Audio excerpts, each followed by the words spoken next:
할렐루야. 아멘. 날씨가 너무나 덥지요. 폭염 가운데에 여러분 건강을 유의하시기를 바랍니다.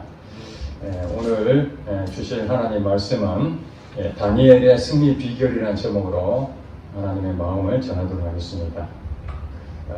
여러분, 사람들이 어떻게 하면 신뢰를 얻을 수 있을까요?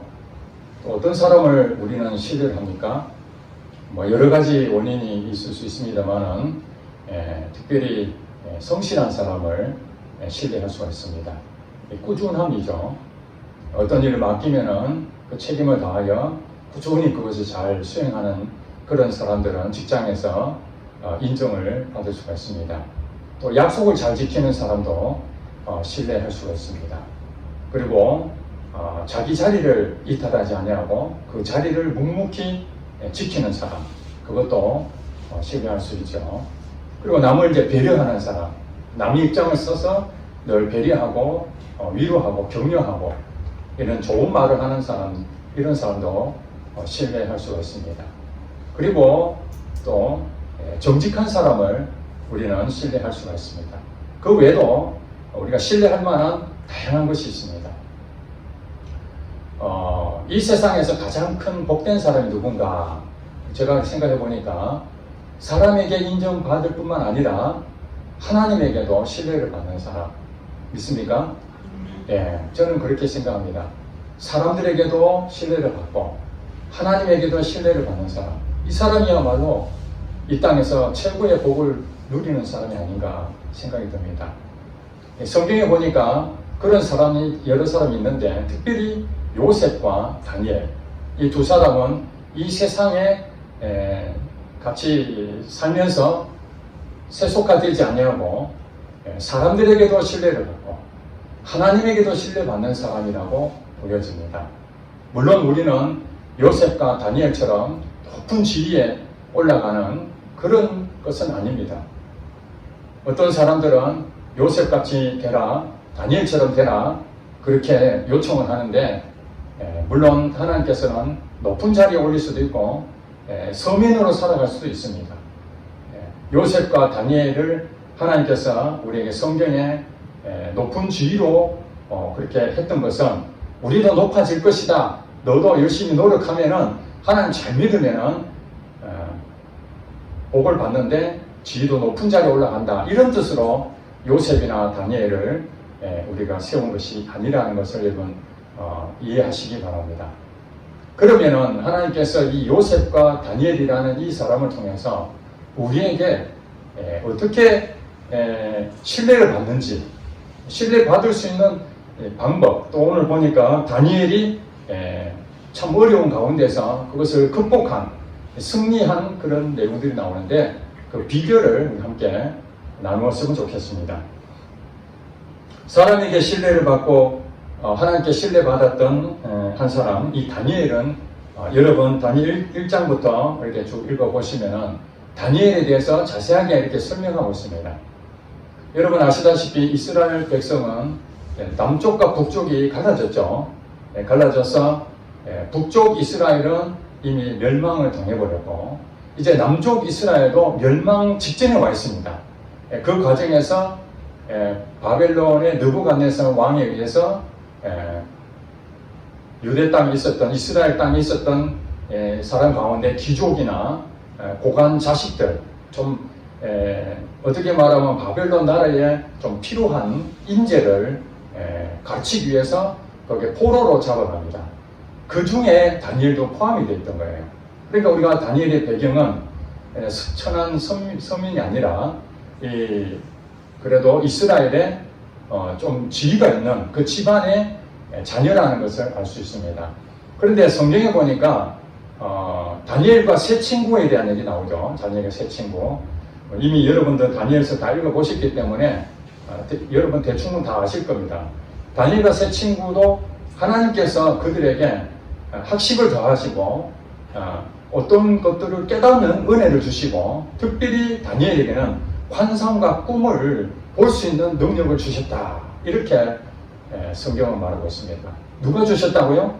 하나님이 주셨다는 거예요. 그들이 지위가 높고 고관 대작의 자녀들 이런 것으로 한마디 우리가 말하는 아빠 찬스, 엄마 찬스 그렇게 산 것처럼 보이지만은 이것은 하나님께서 주신 능력이 그들에게 있었다는 것입니다. 그래서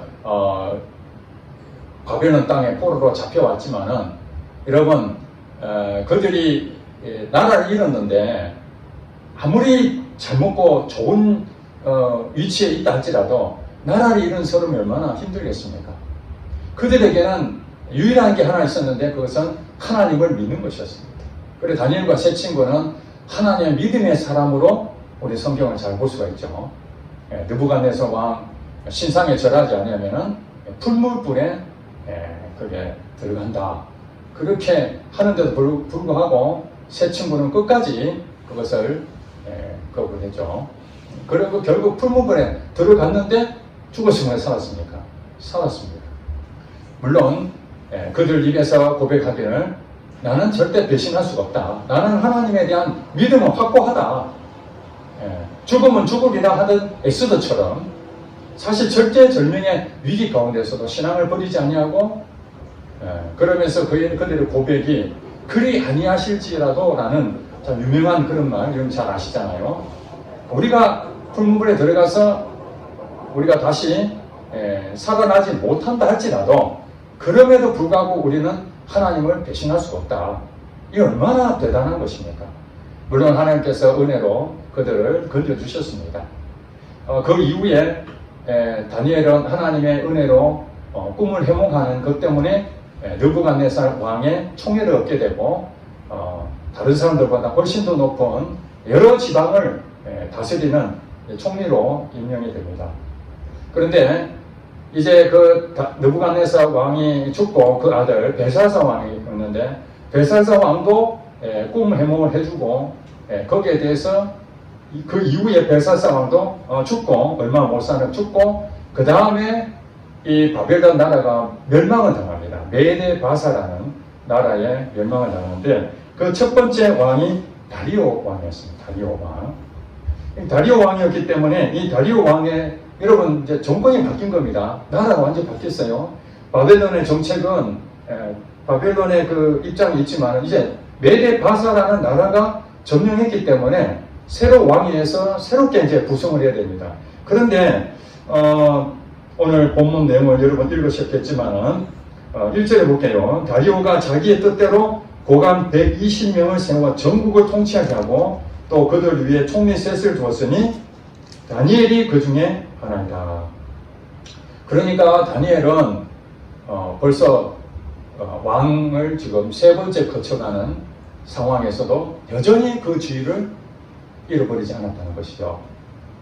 이게 보통 일입니까? 보통 일이 아닙니다. 여러분 정권이 바뀌면 장관 다 바꿔야 되지 않습니까?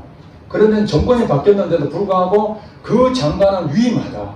이런 얘기를 한다는 얘기는 얼마나 탁월했으면 얼마나 그 사람을 신뢰할 수 있었으면 이 사람을 대체할 수 없다. 이 정도 돼야 되지 않겠습니까? 그럼 여러분들이 이해가 되실 거예요.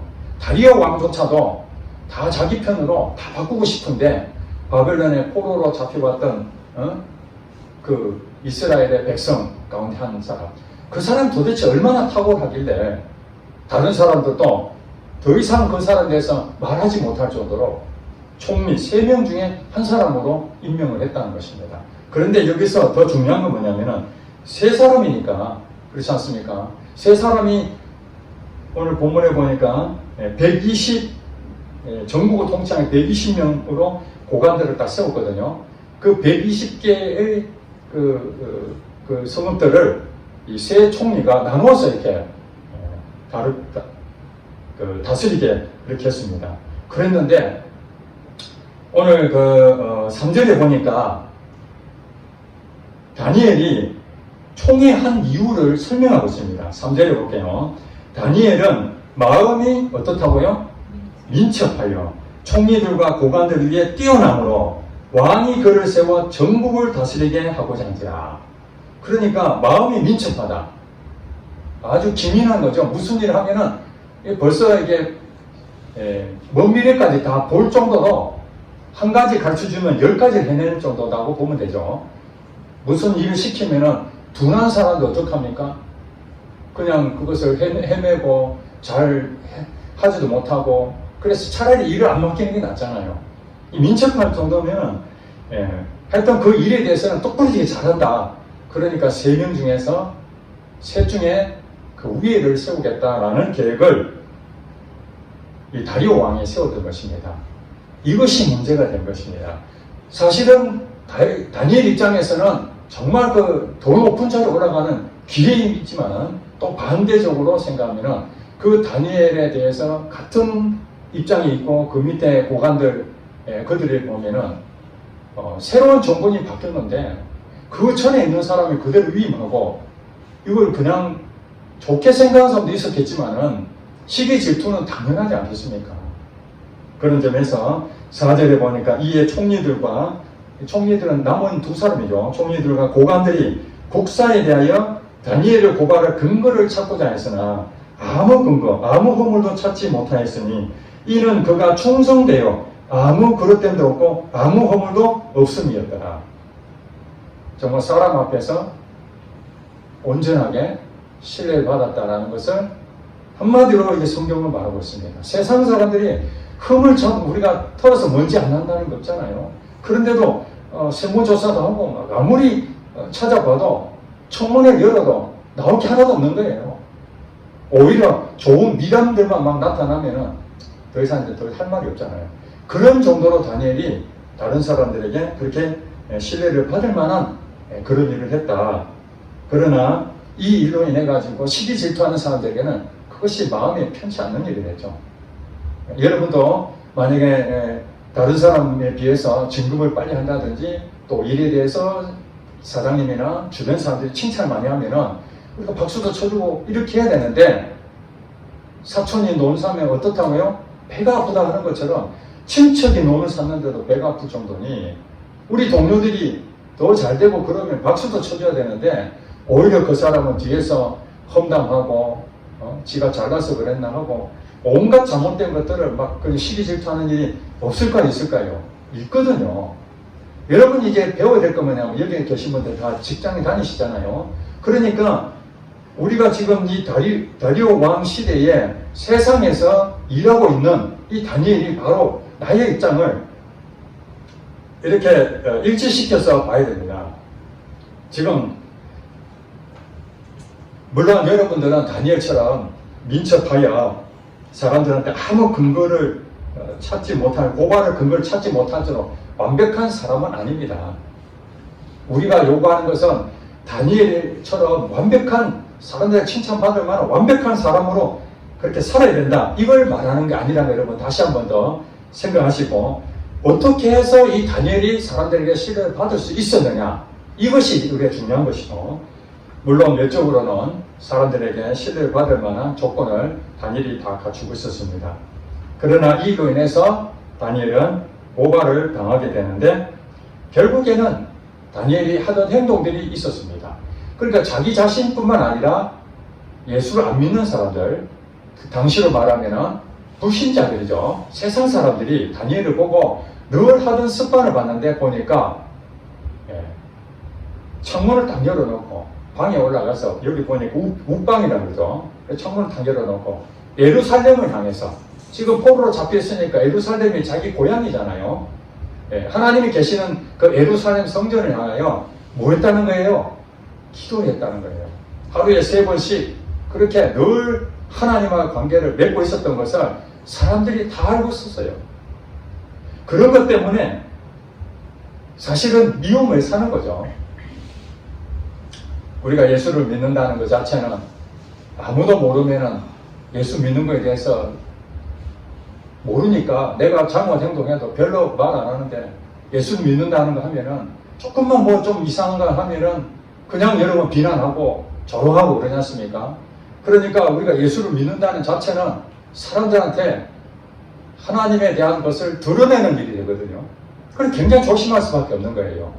그 다니엘도 마찬가지로 기도한다는 것, 사람들 보는데 기도할 수밖에 없다는 것은 자기의 정체성을 그대로 드러내는 거예요. 자기 것을 드러내는 순간 어떤 일이 생깁니까? 물론 좋은 일도 있지만은 대부분 세상 사람들은 거기에 대해서 시기 질투하는 것입니다. 높은 자리에 올라가면은 거기에 대해서 안 좋은 얘기를 자꾸 하려고 그러고, 또 조금이라도 실수하고 그러면 그걸 갖고 험담하고, 어떻게든지 우리를 실족하게 만드는 것이 이 세상 사람들이 하는 일들이거든요. 사실 그 배후에 누가 있습니까? 사단이 있는 거죠. 사단이 우리의 마음을 상처 주고 넘어뜨리기 위해서 세상 사람들을 계속 부추겨서 우리를 힘들게 하는 것입니다. 사실 오늘 본문에도 눈에 보이는 이 사람들 통해서 다니엘이 모함을 받게 되는데, 그 배후에는 사단이 역사한 줄로 믿으시기 바랍니다. 보이지 않는 이 사단이 어떻게든지 이 다니엘을 넘어뜨리게 하기 위해서 가진 수단을, 방법을 강구해서 이 근거를, 함정을 파는 거죠. 결국에는 신 외에 절을 하는 사람들, 신 외에 다른 것을 구하는 사람에게 사자굴에 던져지도록 조서를 꾸며가지고 왕의 허락을 받습니다. 왕이 한번 도장을 찍으면 당시에 왕도 어떻게 할 수가 없었던 것 같아요. 뭐 번복할 수 있었으면 벌써 없었던 걸로 하면 되겠는데, 오늘 본문에 보니까 왕도 어찌할 수 없는 상황이 된 거예요. 한마디로 걸린 거죠. 함정에 걸린 겁니다. 왕도 몰랐습니다. 왕이 다니엘을 얼마나 사랑했냐면은, 이렇게 결과적으로 그 도장을 찍은 것이 다니엘을 사자굴에 던질 수밖에 없는 그런 상황이 왔다는 것을 다니엘이, 다리오 왕이 알게 된 것이에요. 다니엘은 그런 조서가 꾸며진 사실을 듣고 고민했을 것입니다.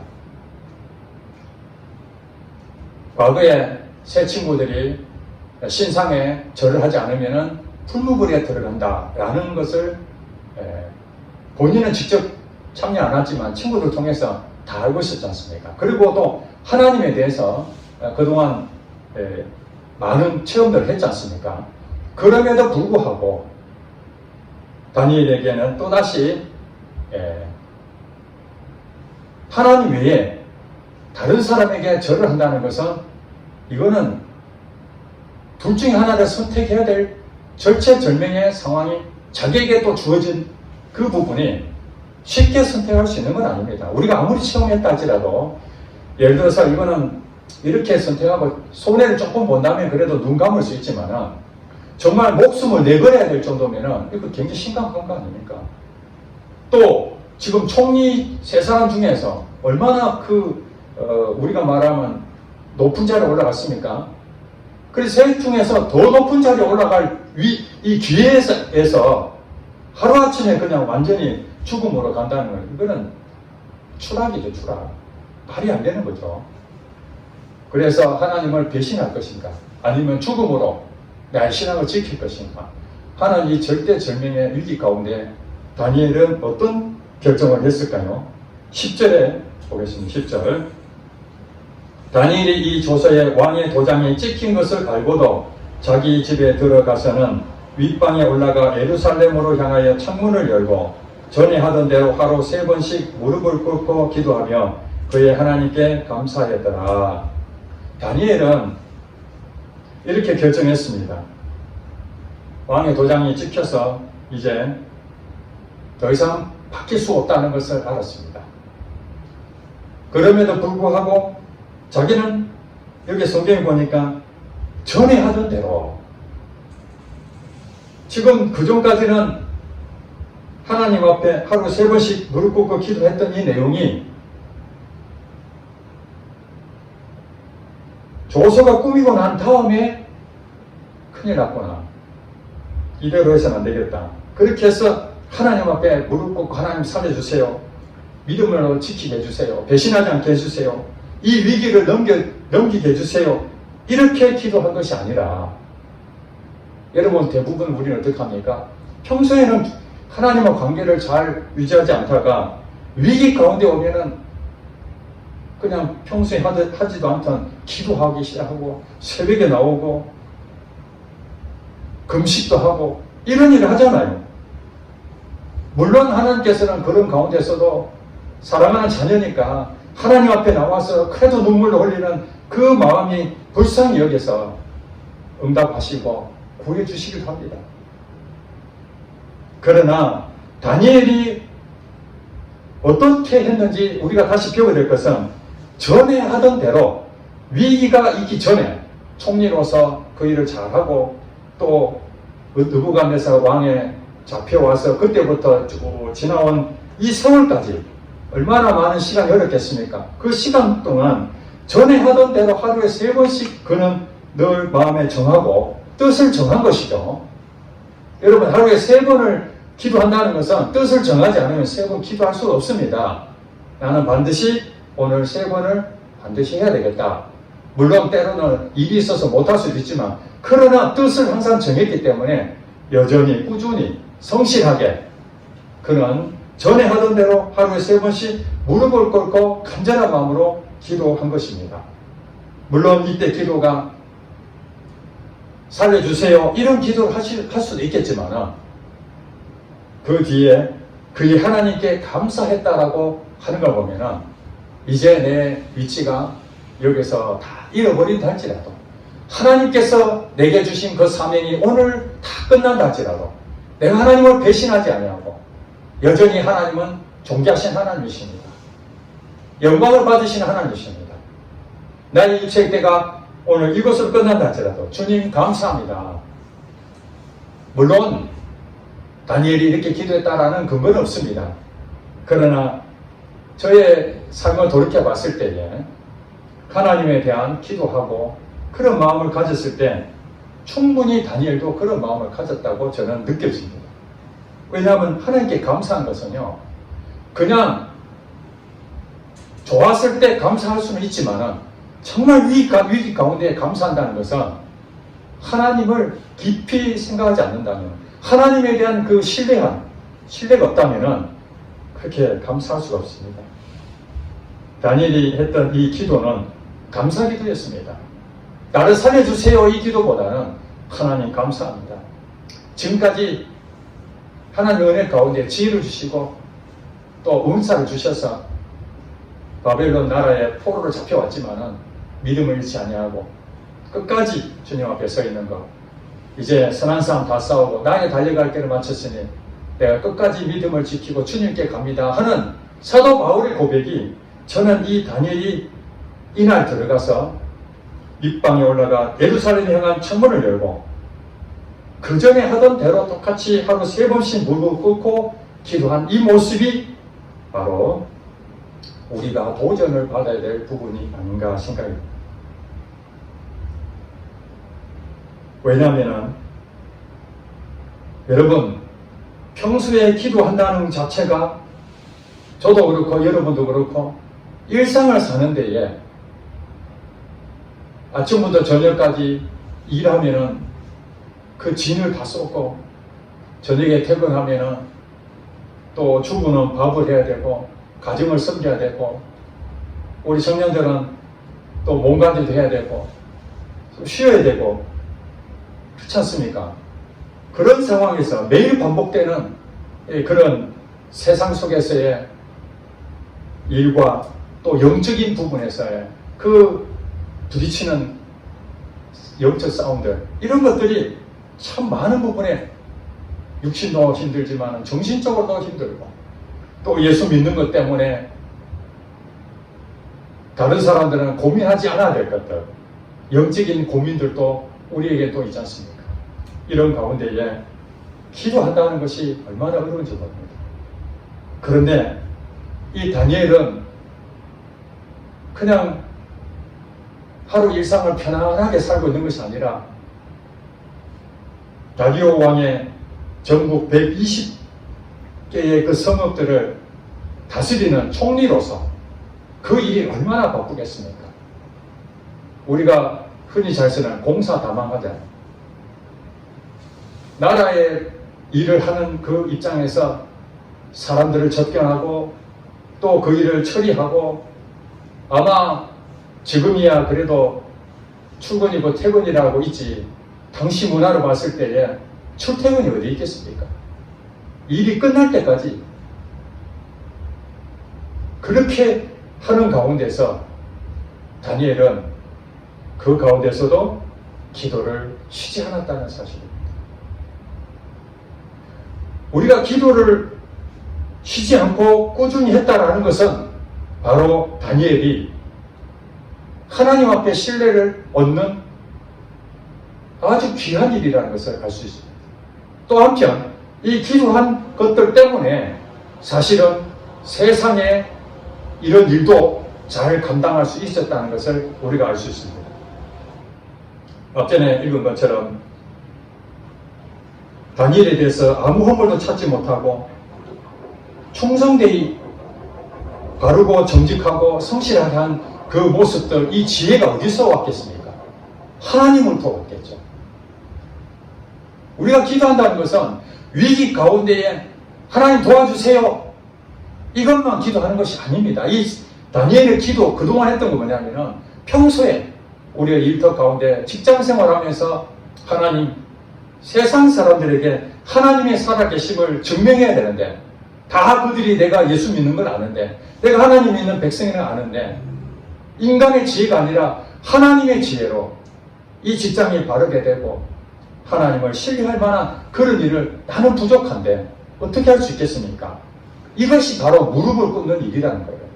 그러니까 다니엘은 자기가 능력이 탁월해서 하나님 주신 지혜가 있어서 하는 것이 아니라 지혜도 부족하고 능력도 없고 연약하고 또 포로로 잡혀왔던 사람이고 신분적으로 주류가 아니지 않습니까? 그럼에도 불구하고 하나님 높이셔서 그 일을 맡겼었을 때 다니엘이 무슨 생각이겠습니까? 내가 어떻게 그걸 감당할 수 있겠는가? 나는 그걸 할 수가 없다. 하나님 지혜 아니면 난 절대 할 수가 없어. 그렇기 때문에 다니엘은 하루에 3번씩 기도하지 않으면 안 되는 상황이었던 거죠. 그냥 우리가 종교적인 방법으로 이스라엘 백성들 다 대부분 하루에 3번씩 기도하지 않습니까? 신약 성경에 보면 바리새인들도 하루에 3번씩 기도합니다. 그리고 일주일에 2번씩 금식도 합니다. 그러나 다니엘은 그렇게 종교적인 부분으로서 내가 했습니다 하는 것으로 한 것이 아니라 정말 지혜가 필요했습니다. 정말 하나님 믿는 사람으로서 어떻게 이 사람들에게 나의 존재가 하나님의 누가 되지 않냐고, 하나님 기뻐하시고 영광이 될 수 있을까 하는 것으로 자기 몸을 전부 다 드렸기 때문에 이 일이 우선이 아니었던 것입니다.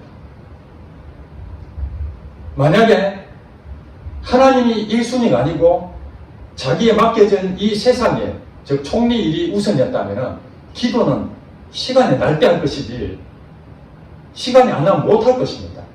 왜냐하면 국사일이 우선이니까. 그리고 사람들은 인정받으려면 뭐 해야 됩니까? 열심히 공부해야 되죠. 사람들도 만나 접견도 해서 인맥도 쌓아야 되죠. 그러나 그런 것을 1순위로 생각하지 아니하고 나의 높아지는 것, 나의 지혜, 능력, 이런 모든 것들은 전부 다 하나님을 통해서 공급된다는 것을 알았기 때문에 그 시간에 사람들 만나고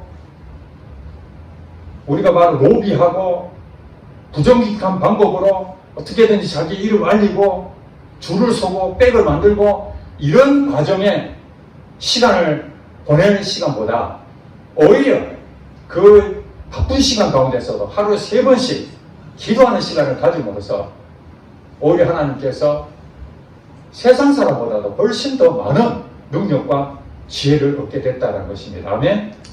이것이 다니엘의 승리한 비결이라는 거예요. 전에 하던 대로 갑자기 위기 가운데 기도하는 것이 아니라, 그것도 감사하지만은 진짜 믿음의 사람은 그 전에 평상시에 형통할 때에, 편안할 때에 한마디로 기도를 저축하는 것입니다. 지난번에 제가 말씀드렸지만은 어느 목사님이 쓴 책, 기도는 사라지지 않는다. 여러분, 기도한 것은요, 지금 편안할 때에 기도를 많이 통장에 저축하듯이 막 쌓아놓아 보세요. 지금 당장에 어떤 일이 안 생기지만은 위기 가운데에, 정말 급전이 필요할 때에 우리가 돈을 찾아 쓰는 것처럼 우리의 기도는 바로 다니엘이 사자굴에 들어갈 수밖에 없는 이 상황에 왔을 때 하나님께서 이 기도의 사이즈를 가지고 역사하신다는 사실입니다. 그러니 우리의 기도 통장에 잔고 하나도 없다면 어떡합니까? 위기 가운데에 그 이제 기도를 이제 쌓아야 되잖아요. 얼마나 두렵겠습니까? 기도는 하지만 마음이 편하지 못할 거 아니겠습니까? 그래서 우리가 어떤 위기 가운데에 힘든 가운데에 그렇게 하려면 평상시에 전에 하던 대로 그것은 겸손한 자만이 할 수 있는 것입니다. 기도는요, 교만한 사람은 기도 잘 안 합니다. 왜? 자기가 다 할 수 있으니까. 자기가 해보고 정 안 되면 그때 하나님 앞에 와서 나 좀 도와주세요. 할 것 다 해보고 힘들면 와서 하나님 못하겠어요. 이렇게 하잖아요.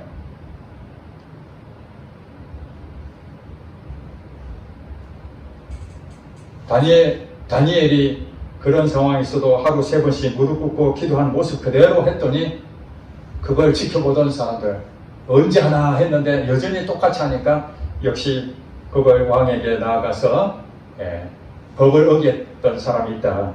처리하셔야 된다. 그 사람이 바로 다니엘이다. 그래서 결국에는 사자굴에 들어갈 수밖에 없는 상황이 왔습니다. 이때 다리오 왕은 도장을 찍었지만 다니엘에 대해서 얼마나 사랑했는지 14절에 보니까 왕이 이 말을 듣고 그로 말미암아 심히 근심하여 다니엘을 구원하려고 마음을 쓰며 그를 건져내려고 힘을 다하다가 해가 질 때에 이르렀더라. 그러니까 그 말을 듣는 순간 내가 잘못 결정했구나.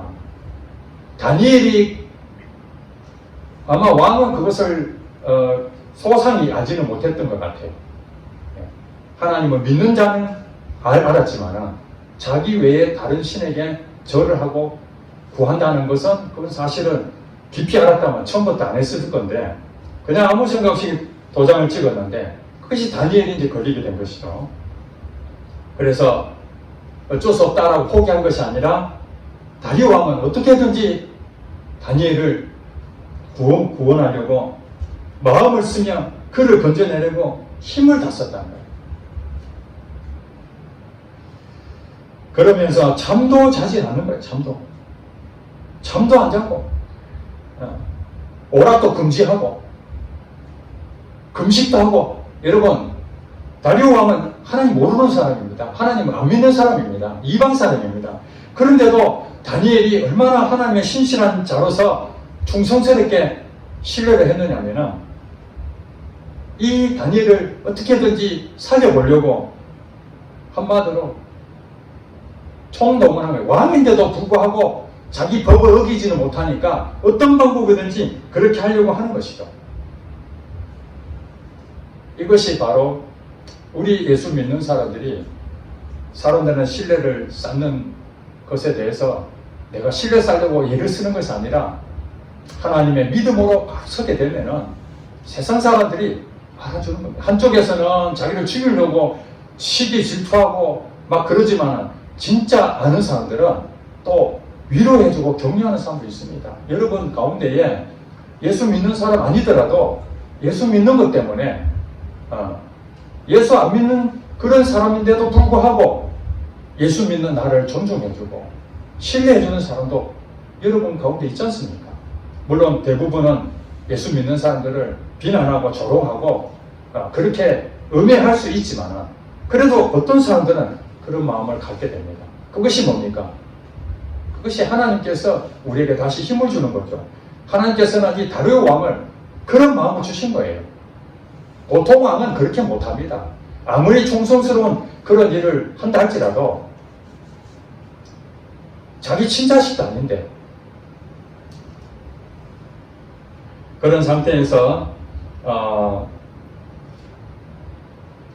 19절에 보니까 이제 이튿날에 왕이 새벽에 일어나 잠을 꼬박 세운 거예요. 잠도 못 자고 꼬박 새고 이제 그 다음날 새벽같이 일어나서 다니엘이 사자굴에 들어간 그곳에 가서 20절에 보니까 다니엘이 든 굴에 가까이 이르러서 슬피 소리질러.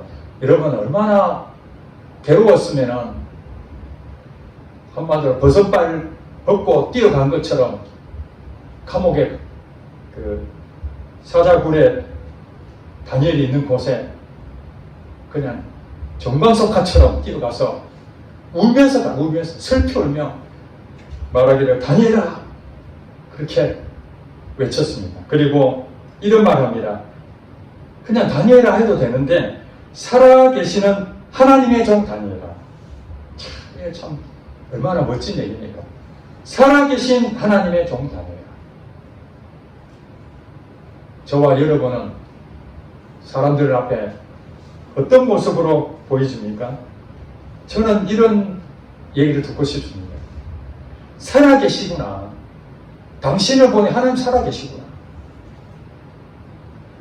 얼마나 정말 하나님 영광을 받으실까요? 얼마나 하나님 기뻐하실까요? 이 모습이.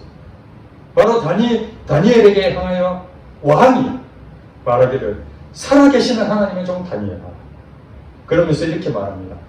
너가 항상 섬기는 너의 하나님이 사자들에게 능히 너를 구원하셨느냐 이렇게 물어봅니다. 정말 엄청난 믿음이네, 그죠? 이미 배가 고파서 굶어 있는 사자들이 사람이 내려오면 그냥 바로 그 자리에서 잡아 먹어야 될 정도인데 끝났으면 완전히 없다고 봐야 되는데 상식적으로는 다 죽은 거죠. 상식적으로는 죽은 건데 다리오 왕이 내 하나님이 사자들에게서 능히 너를 구원하셨느냐 이렇게 성경은 말하고 있습니다. 자, 기가 막힌 일이 일어납니다. 21절에 보니까 다니엘이 대답을 하는 거예요. 왕이여 말하되 왕이여 원하건대 왕은 만수무강하옵소서. 그리고 22절에 나의 하나님이 이미 그의 천사를 보내어 사자들의 입을 봉하셨으므로 사자들이 나를 상해하지 못하여 싸우니 이는 나의 무지함이 그 앞에 명백하오며 또 왕이여 나는 왕에게도 해를 끼치지 아니하나이다. 이렇게 증명하게 되죠. 사자굴에 죽어버리지 않고 거기에 살아났다는 것은 이 진짜 하나님 살아계시는 거 아니면 할 수 없는 거고, 그래서 하나님이 살아계신다면 그분이 진정한 신이니까 그분한테 절하는 것이 당연한 것이죠. 다리오 왕이라 할지라도 왕보다 더 높은 분이 하나님이시다. 왕도 인정하시지 않습니까? 법을 어겼다 할지라도 그 법은 하나님 앞에서 아무것도 아닙니다. 그거 지금 설명하는 것입니다. 여러분, 우리가 세상 법을 지켜야 됩니다. 그러나 때로는 하나님에 대한 부분이 우선해야 될 그런 부분이 있습니다. 인간적으로 봤을 때는 세상 사람들한테 피해를 줘서는 안 되죠. 그러나 때로는 그 사람을 먼저 배려해야 되는가? 하나님을 더 생각해야 되는가? 이럴 때가 있습니다, 여러분. 그렇지 않습니까? 선택을 해야 됩니다. 내가 하나님을 선택하면 저 사람을 내가 배려하지 못하고, 이 사람을 배려하자니 하나님을 마음을 상하게 할 수밖에 없는 그런 선택이 있잖아요. 그때에 때로는 평상시에는 하나님의 말씀처럼 내 이웃을 내 몸과 같이 사랑을 했으니까 가족을 사랑하고 친구들을 사랑하고 동료들을 사랑하고 나의 주변에 있는 사람들 다 사랑해야 됩니다. 그러나 때로는 하나님이 우선이 돼야 될 때는 어떻게 됩니까? 하나님을 선택해야 됩니다.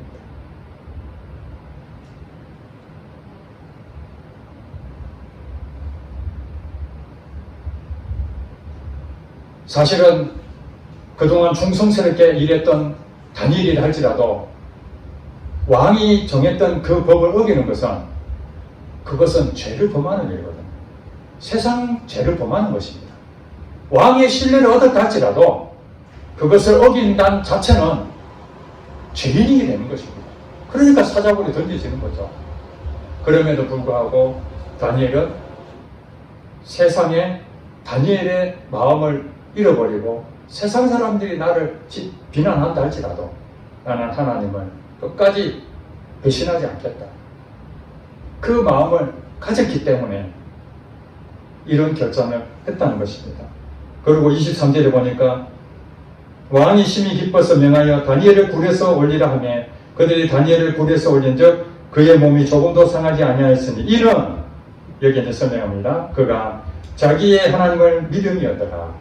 다니엘이 자기 하나님을 믿었기 때문에 하나도 상하지 아니하고 사자굴에서 건진받았다는 사실을 여기에 기록하고 있습니다. 즉 말해서 우리가 믿는다는 것은요, 그냥 하나님 믿는다 하지만은 그 믿음이라는 것은 전에 하던 대로 나는 부족한 자입니다. 나는 아무것도 아닙니다. 내가 지금 하고 있는 일, 이게 세상 사람들이 인정받는 참으로 높아지고 승진할 수 있고 참 좋은 일이라 할지라도 그러나 하나님 우선이 될 수가 없습니다.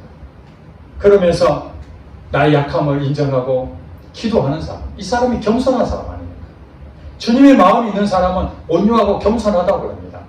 그리고 기도하는 사람은 100% 겸손한 사람입니다.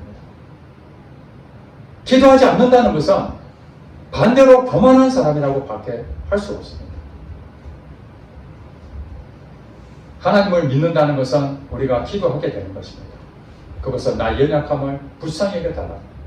여러분, 위기 가운데 있을 수 있습니다. 그 위기 가운데에 기도하는 거 중요한 것입니다. 그러나 그 위기가 있기 전에 우리는 뭘 해야 됩니까? 전에 하던 대로 뜻을 정하여 주님과의 관계를 돈독하게 하고 모든 삶의 중심을 하나님 중심으로 초점을 맞추고 그런 삶을 우리가 살아줘야 위기 가운데서도 그래도 하나님 앞에 감사하고 주여 주신 자도 하나님이시오 취하신 자도 하나님이십니다. 이렇게 욥이 얘기한 것처럼 그런 고백할 수가 있는 것입니다. 그러지 않고서는요, 우리는 위기 가운데 다 두렵고 넘어지고 자빠지고 때로는 원망할 수밖에 없는 상황이 올 것입니다.